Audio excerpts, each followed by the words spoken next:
As is common knowledge, a judge in the United States of America came to the conclusion that XRP does not violate the federal security statute by making its XRP point available for purchase on open exchanges.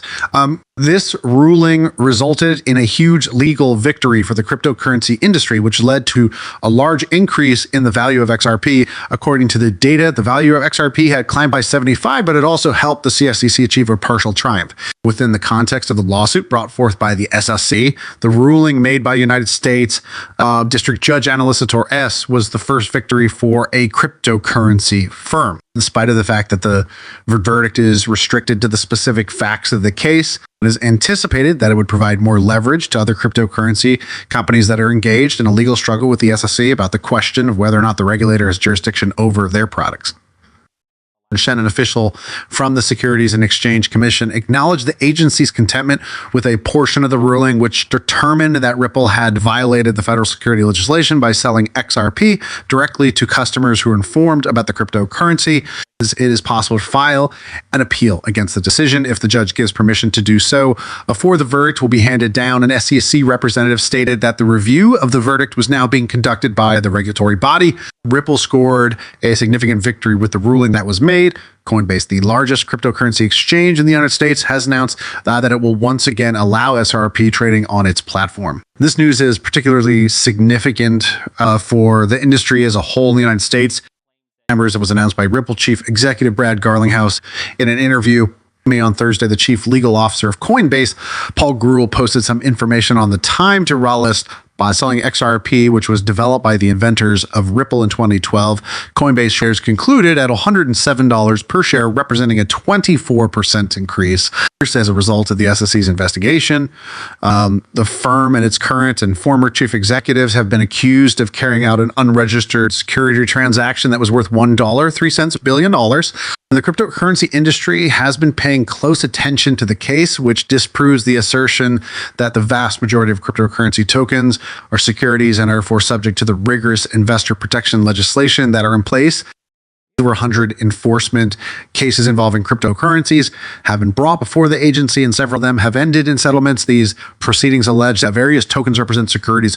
In the rare cases that have been brought before the courts, judges have concurred with the Securities and Exchange Commission that the Bitcoin assets in question were securities compared to assets that are strictly regulated, such as commodities. Securities are required to be registered with the Securities and Exchange Commission by their issuer. Additionally, securities must require full disclosures to warn investors of potential dangers. According to Torres, purchasers of XRP that Ripple was selling on an open cryptocurrency exchange did not have a reasonable expectation of making a profit from the transaction.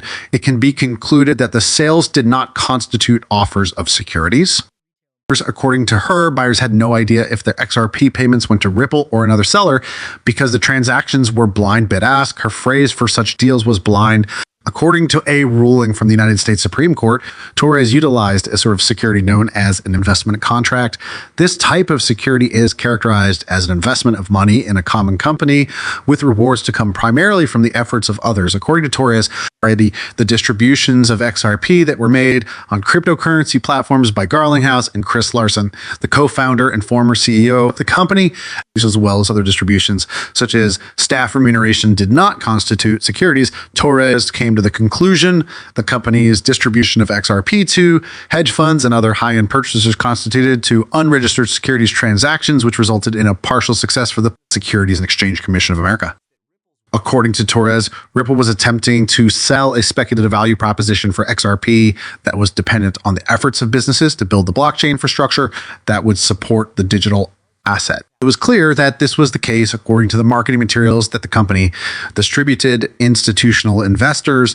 The defendants will not be permitted to argue during the trial that they were not provided with adequate notice that XRP was a cryptocurrency. This is because, according to her, a jury will be responsible for determining whether or not Garlinghouse and Larson were involved in the corporation's violation of the law. There is no requirement to the legislation that the SEC warning be given to any potential violators, whether they're individuals or businesses. It was she who made the decision in the legal struggle that Coinbase is engaged in. The reaction of the market was the basis for his description of the ruling, which he regarded as a fantastic event for the industry. The in the dispute involving Coinbase and Ripple. The primary concerns that have been brought up are the criteria for registration and the question of whether or not some digital assets are considered securities under his law. In light of the decision, the cryptocurrency industry has been making requests for Congress to define the status of digital assets. Additionally, the verdict has generated additional calls for legislation that would establish clear parameters for tokens. The Republican majority whip in the House of Representatives claimed on Twitter that the ruling demonstrated that a token is separate and different from an investment contract, regardless of whether or not it appears to be a part of the investment contract. In response to the comment made by the chairman of the previous SE regarding the standing of XRP, what is the CEO of Ripple's opinion? Ripple's chief executive officer, Brad Garlinghouse, has provided a response to Jay Clayton, who served as the former chair of the Securities Exchange. While speaking with Clay Semmelus Clayton, the chief executive officer of Ripple, Brad Garlinghouse shared his thoughts on the present state of cryptocurrency regulation in the United States. Investors. The former chair of the Securities and Exchange Commission provides his perspective on the current condition of cryptocurrency regulation in the United States. Clayton expressed his concern for Bitcoin business owners who are having difficulty obtaining financing during a recent event that was sponsored by the council and focused on domestic and international relations.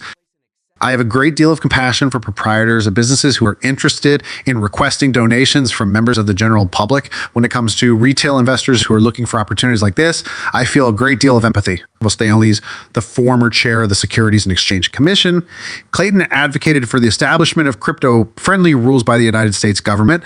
The process of fundraising for Bitcoin startups could be facilitated by it. Mark A. Clayton contends that the appropriate method for regulating Bitcoin is to recognize that digital technology and not physical objects is an asset. Furthermore, the former head of the Securities and Exchange Commission pointed out that the debate on whether Bitcoin assets should be classified as securities or commodities is extremely overblown. According to him, the majority of the decisions on whether a cryptocurrency is a commodity, security, or something else are straightforward. The comments made by Clayton attracted responses from Bitcoin enthusiasts, including Garlinghouse, as was to be anticipated. Following Clayton's presentation of a novel perspective on the regulation of cryptocurrencies, the chief executive officer of Ripple responded by expressing his disbelief. Clayton's most recent remark was met with a response from attorney Bill Morgan, in addition to the response from Garlinghouse. In origin again, attorney Morgan asserts that Clayton was only engaged in the discussion of the security when it was convenient for him to compete with Ethereum and Bitcoin. An attorney named Morgan asserted that Clayton was able to identify winners in the Bitcoin business through his engagement. A controversial book written by William Hyman in 2018 titled Ethereum Free Price makes a point of mentioning that Clayton was in charge of the Securities and Exchange Commission at the time that Hyman delivered the infamous speech in which he asserted that Bitcoin and Ethereum are not securities. Following Hyman's controversial speech, Garlinghouse and David Gabarswartz, both of whom were still affiliated with Ripple, went to the SEC in order to seek clarifying information regarding XRP. As a consequence of Hyman's comments, Garlinghouse reported that Ripple is currently residing in a state of purgatory when that time period was in effect. Neither him nor Clayton specifically considered XRP to be a... In spite of this, I think the Papernon says this, the SEC GAY, which was led by Clayton, was accused of selling XRP to Ripple in a manner that was not registered as security. The Securities and Exchange Commission started legal action against Ripple on December 22, 2020, which was Clayton's last day of work. Ripple was able to win in part because the court ruled that the bulk of transaction securities that were claimed by the SEC did not exist.